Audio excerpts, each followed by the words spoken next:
चल कॉफ़ी पीवांगे, मने चाय पसंद है। गाँव में लाइट को नहीं आती, मने सितारों की चाय पसंद है।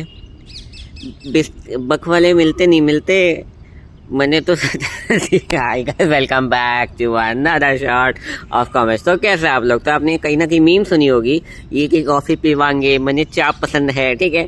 तो अपन यार मीम तो नहीं डिस्कस करते, अपन डिस्कस करते हैं कॉमर्स पर्सपेक्टिव से। तो आज अपन इसको कॉमर्स पर्सपेक्टिव से डिस्कस करने वाले हैं कि इस पे क्या जीएसटी रेट लगता है, क्या इनकम टैक्स रेट लगता है, कौन से प्रोसेस में लगता है। तो आज अपन उसको डिस्कस करने वाले हैं। तो let's start without wasting any time. देखो यार, सबसे पहले बात करते हैं जीएसटी के बारे में, और सबसे पहले बात करते हैं कॉफ़ी के बारे में, क्योंकि पहले डायलॉग में क्या आया था, मुझे कॉफ़ी नहीं पसंद है। अरे कुछ तो आया था यार, ठीक है। तो कॉफ़ी के बारे में बात करते हैं पहले। तो कॉफ़ी के लिए क्या जीएसटी रेट है। अब अलग अलग यहाँ पर 4 टाइप्स की coffees according to GST classified की गई है। सबसे पहला आता है जो रॉ कॉफी बीन्स होते हैं, जो एकदम एग्रीकल्चर प्रोड्यूस है, यानी कि जब एग्रीकल्चरिंग हम करते हैं उससे जो प्रोड्यूस होती हैं उसके ऊपर बोलते हैं अनरोस्टेड कॉफी बीन्स, जिसको अपन 5%, जिसके ऊपर कोई टैक्स नहीं लगता है। सॉरी, 0% टैक्स लगता है या कोई टैक्स नहीं लगता, 5% गलती से बोल दिया।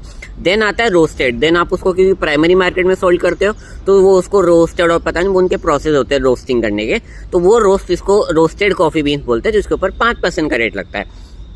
देन आपका जो घरों में यूज करते हो कॉफी पाउडर, नेस्कैफे, तो उसके ऊपर लगता है 5% जीएसटी।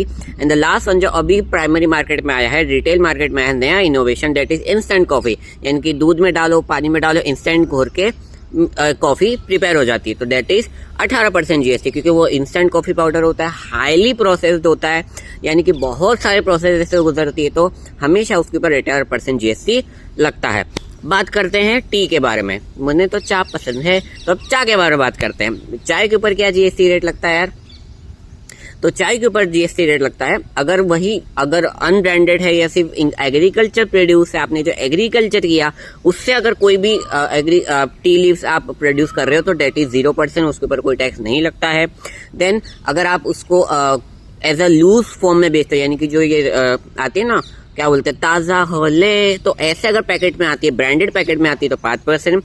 देन जो हर्बल टी आती है, टी बैग्स आते हैं, उसके ऊपर भी 5%। एंड द लास्ट वन जो इंस्टेंट टीज होती है, जो जैसे कॉफी वैसे इंस्टेंट टी जो होती है, उसके ऊपर 18% के जीएसटी लगता है। तो आज अपन यहाँ जीएसटी कवर अप कर पाए हैं। एंड जो एक्सपोर्ट होता है वो आइदर नील रेटेड हो सकता है, या फिर उसके ऊपर पूरा का पूरा जीएसटी रेट आप क्लेम कर सकते हो 5% या 18% के हिसाब से। तो इनकम टैक्स का भी अपन और डिस्कस करेंगे। तब तक के लिए स्टडी एंड बी हैप्पी।